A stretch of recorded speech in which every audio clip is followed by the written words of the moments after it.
దీపారాధన ఎలా చేయాలి? చాలామంది అగ్గిపెట్టి పెట్టుకుంటారు, అగ్గిపుల్ల చక్కగా కొట్టి అగ్గిపుల్లతో వెలిగిస్తారు దీపారాధన. అది దోషభూయిష్టము. కాష్టముతో ఎప్పుడూ వెలిగించకూడదు దీపారాధన. గురువుగారు కాష్టం ఏంటంటారంటారేమో, కాష్టం అంటే పుల్లతో ఎప్పుడూ వెలిగించకూడదు. చాలామంది అగరవత్తుతో వెలిగిస్తూ ఉంటారు చూసారా, అగరవత్తు కూడా కాష్టమే, లోపల పుల్ల ఉంటుంది దానికి. కాబట్టి కాష్ట ప్రజ్వలనము వద్దు అని చెప్తుంది శాస్త్రం. గురువుగారు అగ్గిపుల్లతో వెలిగించకూడదు అన్నారు, పుల్ల పెట్టకూడదు అన్నారు, కానీ ఏ లైటరో తీసుకుని లైటర్తో వెలిగించకండి. అలా ఎప్పుడూ కూడా దీపారాధన చెయ్యకూడదు. కొంతమంది అలా పెట్టేవాళ్ళు కూడా ఉన్నారు. ఏకహారతి తీసుకోండి, తీసుకుని నెయ్యిలో కానీ నువ్వుల నూనెలో కానీ ముంచండి ఆ ఒత్తిని. ఆ ఏకహారతిలో చక్కగా పెట్టండి. మీరు కావాలంటే అగ్గిపుల్లతోటి ఆ ఏకహారతి ఒత్తిని వెలిగించండి. వెలిగించిన తరువాత ఆ ఏకహారతితోటి జాగ్రత్తగా దీపారాధన ఒత్తులు వెలిగించండి. ఎప్పుడూ గుర్తుంచుకోండి, దీపారాధన ఏ దీపం వెలిగించాలనేది కూడా మన వాళ్ళకి చాలామందికి తెలియదు. ఈశాన్యం వైపు ఉన్నటువంటి దీపం ముందుగా వెలిగించాలి. ఎందుకంటే ఈశాన్యం వైపు ఉన్నటువంటి దీపం భగవంతుడి ఫోటో మన వైపు ఉంటుంది కాబట్టి ఆయనకి కుడివైపు ఉండేటటువంటి ప్రదేశం దీపారాధన ప్రదేశం ఏదయ్యా దీపం అంటే ఈశాన్యం.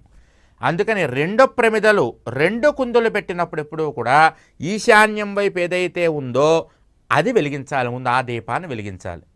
ఆ ఈశాన్యంలో 3 ఒత్తులు ఉన్నాయి కదా నా ప్రమిదలో, దాంట్లో ఏది ముందు వెలిగించాలండి?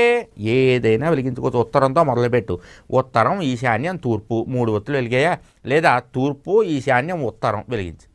ఆ తర్వాత మనకి కుడివైపున ఉన్నటువంటి వెలిగించాలి. మొదట భగవంతుడి కుడివైపు, మనకి ఎడం వైపు ఉన్నటువంటి దీపం వెలిగించాం కదా, తరువాత భగవంతుడికి ఎడమ వైపు, మనకి కుడివైపు ఉన్నటువంటి దీపాన్ని వెలిగించాలి. చక్కగా ఏకహారతితో దీపారాధన చేయాలి. చాలామంది ముందే నూనె ఫుల్గా పోసేస్తూ ఉంటారు దీపారాధన నిండా. అది ఏ కాలో చెయ్యో తగిలినప్పుడు పడిపోవడం, ఒలిగిపోవడం, అంతా భ్రష్టోత్వం అవడం అవుతుంటుంది. అలా కాకుండా నూనె ఎంత ఉండాలయ్యా దీపారాధనలో అంటే ఒత్తులు తడిసేంతగా కొద్దిగా ఉంటే చాలట నూనె. దీపారాధన ఏకహారతితో మీరు దీపారాధన చేశాక ఆ ఏకహారతి కింద పెట్టేసి మళ్ళీ నూనె వడ్డించాలి.